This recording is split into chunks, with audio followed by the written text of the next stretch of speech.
અને હર્ષ સંઘવી 8 ચોપડી પાસ આ ગામ આખાનું દાપણ કરે છે કે મને જાણ કરજો. લો આ બધા વિડીયો લઈ રહ્યા છે, મૂકો એને ફેસબુક પેજમાં જઈને કે અમારા શિવનગરમાં દારૂ બી છે, ડ્રગ્સ બી છે અને ગાંજો બી છે. તારામાં તાકાત હોય તો બંધ કરાય 8 ચોપડી પાસ. વડગામના ધારાસભ્ય જિગ્નેશ મેવાણી ફરી એકવાર આજે આક્રમક અંદાજમાં જોવા મળ્યા હતા અને આ આક્રમક અંદાજમાં જ્યારે જિગ્નેશ મેવાણી એસપી કચેરીએ પહોંચ્યા હતા ત્યારે જે ટોળું હતું ત્યાં હાજર અને ટોળાને પૂછવામાં આવતું હતું તેના એક પણ સવાલનો જવાબ છે તે વાવ થરાદ જિલ્લાના એસપી છે તે નહોતા આપી શક્યા. જિગ્નેશ મેવાણીએ આક્રમક અંદાજમાં એસપી કચેરીએ જઈને શું કર્યું તેની વિગતે વાત કરીએ આ વિડીયોમાં. વૈષ્ણવજન તો તેને કહીએ જે પીડ પરાઈ જાનાને રે. નમસ્કાર, નવજીવન ન્યૂઝમાં આપનું સ્વાગત છે. હું છું જયંત દાફડા. વાવ થરાદ જિલ્લામાં જે દારૂ, ડ્રગ્સ અને ગાંજો છે તેની બુમરાળ ઉઠી હોવાનો વિપક્ષ છે તે સતત દાવો કરી રહ્યું છે અને તેવામાં આજે જિગ્નેશ મેવાણી છે તે વાવ થરાદના એસપી કચેરીએ પહોંચ્યા હતા. તેમની સાથે એક મોટું ટોળું હતું તે પણ તેમની સાથે એસપી કચેરીએ પહોંચ્યું હતું અને વાત એવી સામે આવી રહી છે કે જિગ્નેશ મેવાણીને છે તે શિવનગર વિસ્તારના મહિલાઓ છે તેમને ફરિયાદ કરી હતી કે તેમના વિસ્તારમાં જે દારૂ, જુગાર અને ડ્રગ્સ છે તેનું પ્રમાણ ખૂબ વધી રહ્યું છે અને તેમણે છે જિગ્નેશ મેવાણીને રજૂઆત કરે છે અને જિગ્નેશ મેવાણી જ્યારે એસપી કચેરીએ પહોંચે છે ત્યારે રીતસરનો પોલીસ અધિકારીઓનો ઉધડો લેતા જિગ્નેશ મેવાણી નજરે પડ્યા હતા. જિગ્નેશ મેવાણીએ ટોળાઓને સવાલ પૂછ્યો હતો કે તમારા વિસ્તારમાં ડ્રગ્સ વેચાય છે, તમારા વિસ્તારમાં દારૂ વેચાય છે, ત્યારે આ ટોળાઓએ જવાબ આપ્યો હતો કે અમારા વિસ્તારમાં આ બધી જ પ્રવૃત્તિ થઈ રહી છે. અને જ્યારે સામેની તરફ વાવ થરાદ જિલ્લાના એસપી ઊભા હતા, ડીવાયએસપી ઊભા હતા અને આ બધા જ જે સવાલો કરવામાં આવતા હતા ત્યારે પોલીસ અધિકારીઓ છે તે એનો જવાબ આપી નહોતા શક્યા. અને આ જે સમગ્ર મામલો છે તે એસપી કચેરીએ જે માહોલ જોવા મળ્યો હતો તેને લઈને ત્યાંનો માહોલ છે તે પણ ગરમાયો હતો અને સાથે જ આ જે દરમિયાન જે દ્રશ્ય સામે આવ્યા તેની ઉપર એક નજર કરીએ. જિલ્લા પોલીસ વડા ત્રણે હાજર છે. ફરીથી કહો, ડ્રગ્સ વેચાય છે, ગાંજો વેચાય છે, દારૂ વેચાય છે, પોલીસ આમાંથી કમાય છે, પોલીસના વહીવટદારો છે. આ પરિસ્થિતિ છે. મારે ફરી આવો સૂત્રોચ્ચાર ના કરવો પડે એવી તમે પાકી બાંહેધરી આપો.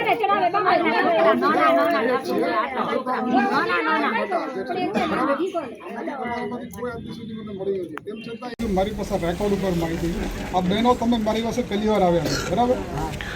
શિવનગરમાં 100% તમારી જે કાંઈ પણ રજૂઆત હશે, ભાઈઓની જે કાંઈ પણ રજૂઆત હશે, 100% 110% કામગીરી થશે. એમાંથી કોઈ પણને છોડવામાં નહીં આવે. જરૂર પડશે તો હું જાતે આવીશ, બરાબર? કોઈને તમારે એ ફરિયાદ માટે મારા સુધી જિગ્નેશભાઈને તમારામાંથી કોઈને નહીં આવવી પડે હું બાંહેધરી આપીશ. આજ ગુજરાતમાં એક પાયને અડે નહીં ને એવા પણ PSI, PI, constable, head constable અને ઇવન આઈપીએસ ઓફિસરો છે. એવું જ ચરિત્ર બનાવો ને. કેમ એવું નથી કમાણી કરવી? કેમ ધારાસભ્ય આવું પડે? મારું લોકો બી તમને તમારી જાત ઉપર શરમ આવી જોઈએ. આ બહેનોએ ફરિયાદ કરવી પડે. શું કરો છો આટલા ટાઈમથી? એક મિનિટ, ધૂળ પડી તમારી જવાનીમાં. આટલા બધા પુરુષો તો શું કરો છો તમે?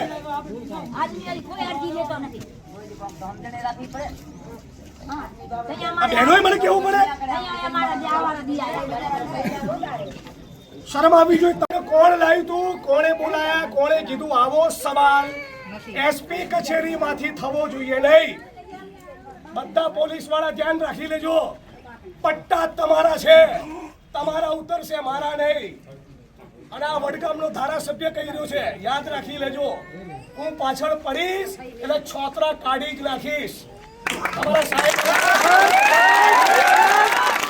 પંજાબ જેવી હાલત થવાની શિવનગરની જો આ લોકો કડક કાર્યવાહી નહીં કરે ને ડ્રગ્સ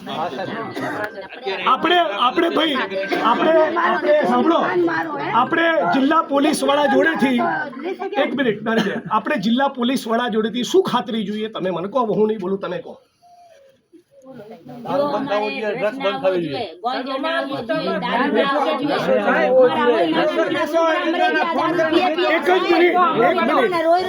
એક મિનિટ આવતા 30 દિવસ એક મિનિટ ભાઈ આવતા 1 તારીખે હું ફરી આટો મારીશ અને 6 ડિસેમ્બરે બાબા સાહેબ આંબેડકરની નિર્વાણ દિવસ છે, મૃત્યુતિથિ, એ દિવસે હું ફરી આવીશ.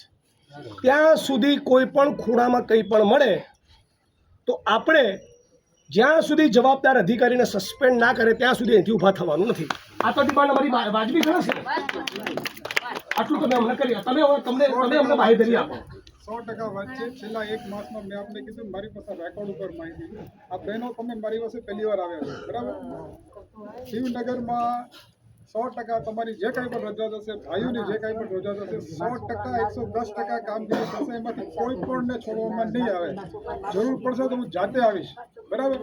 કોઈને તમારે એ ફરિયાદ માટે મારા સુધી જિજ્ઞેશભાઈને તમારામાંથી કોઈને નહીં આપવી પડે, હું બાંહેધરી આપું છું. અને તમે બધા મરી જજો.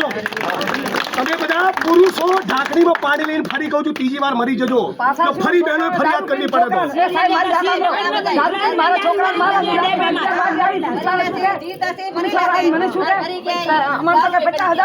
તમારો છોકરો શું કરશે? તમારે 50,000 રૂપિયા અમારા છોકરાને મારો બાઈક ભાંગો, મારો ફોન ભાંગો. હું અહીં આવી રાતના 1 વાગ્યા સુધી બેઠી. મારા છોકરાને મારો, હું વિધવા બેન છું, મારા છોકરાને મારી નાખો. મારા છોકરીને તારો હાથ કેળો, હું ઘરે કરી આવી.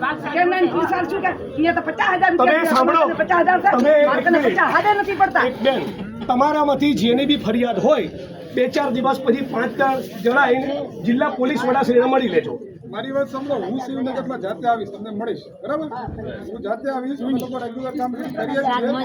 જાતે આવીને તમારે પણ નહીં આવવું પડે. હું જાતે આવીશ, એની બાંહેધરી. અને ઘણી ધમકી દે, ઘણી દારૂવાળા ધમકી દે. શું કે અમારા શંકરભાઈ ચૌધરી ચોડાવી નાખશે.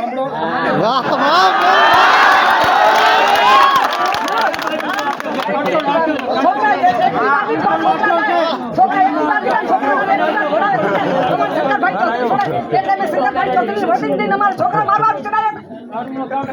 નીચે આપણે મૂળભૂત વાતની વાત કરીએ. મૂળભૂત વાતમાં 100% મારી એક જ રિક્વેસ્ટ છે, મારે આવવું ન પડે, ફરી બહેનોએ ફરિયાદ કરવી ન પડે એવું કરીને તમે થરાદ પોલીસ સ્ટેશનની અને જિલ્લા પોલીસ વડા તરીકે તમારી સાથે બધું ઉજવણી કરો એવું અમે ઈચ્છીએ છીએ. અને બધા 1 મિનિટ 11 વાગે રાતના બેઠા, 9 વાગે બેઠા, 10 વાગે બેઠા. એક મિનિટ બધા પોલીસ કર્મી મિત્રોને કહું, મને ફરિયાદ કરવા બદલ કોઈ પણ પોલીસ કર્મીએ પોતાની આંખની ભ્રમર મારા માણસ સામે ઊંચી કરવાની નથી. શું કહું છું? તું તારી બદતમીજી કેસમાં ફસાવાની વાત તો ભૂલી જજો. આંખની ભ્રમર ઊંચી કરી તો તને છું ને હું છું.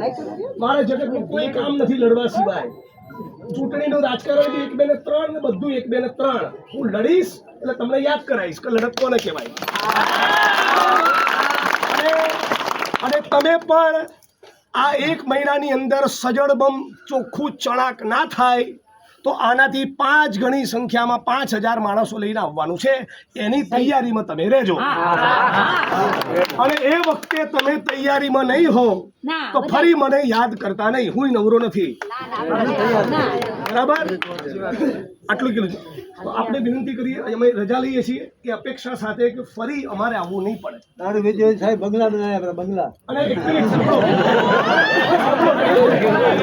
1 મિનિટ ભાઈ, 1 મિનિટ. હવે પોલીસને જે કહેવાનું હતું કહી દીધું. તો તને સાંભળો 1 મિનિટ. મારી સોસાયટીમાં કોઈ દારૂ વેચતું હોય તો મારી બુદ્ધિ ભ્રષ્ટ થઈ ગઈ છે કે હું લેવા જાઉં? કોઈ ઝેરની દુકાન ખોલે તો લેવા જાવ છો? એ પોલીસને જ્યારે કહું છું ત્યારે તમને મજા આવે છે. દારૂના અડ્ડે એમને ચાલે, તમે પીતા નથી? બોલો. ગાંજો પીનારા, ડ્રગ્સ લેનારા માણસો ના હોય તો કોઈ વેચવા આવે? તમે સાંભળી લો 1 મિનિટ. તમે તમારા છોકરાઓને બી રેડી કરો. બરાબર, જો ડ્રગ્સ એટલું ખતરનાક વ્યસન છે ને, પોતાની માની ગળાની ચેન લોકો તોડી લઈ જાય છે, બરાબર. એટલે અત્યારે તાલીઓ પાડનારા લોકો તમે બી સુધરી જજો અને ચેતી જજો. આ બધી બહેનોએ ફરિયાદ કરવી પડી છે ને કે તમારા માટે સારું નથી. જીનું મંદિર, વડતાલ સ્વામિનારાયણ સંપ્રદાયનું મંદિર, સાળંગપુર હનુમાનનું મંદિર, સોમનાથ મંદિર અને દ્વારકા મંદિર ગુજરાતના હિન્દુ ભાઈ બહેનોની આસ્થાના પ્રતીક એવા આ મંદિરોની 2 કિલોમીટર 3 કિલોમીટરની ત્રિજ્યામાં પણ રાજ્યના ગૃહ વિભાગ અને મુખ્યમંત્રી કાર્યાલયની રેમ નજરના કારણે, રાજ્યના પોલીસ વડાની રેમ નજરના કારણે ખુલ્લે આમ છડે ચોક રાત દિવસ દારૂના અડ્ડા ચાલે છે.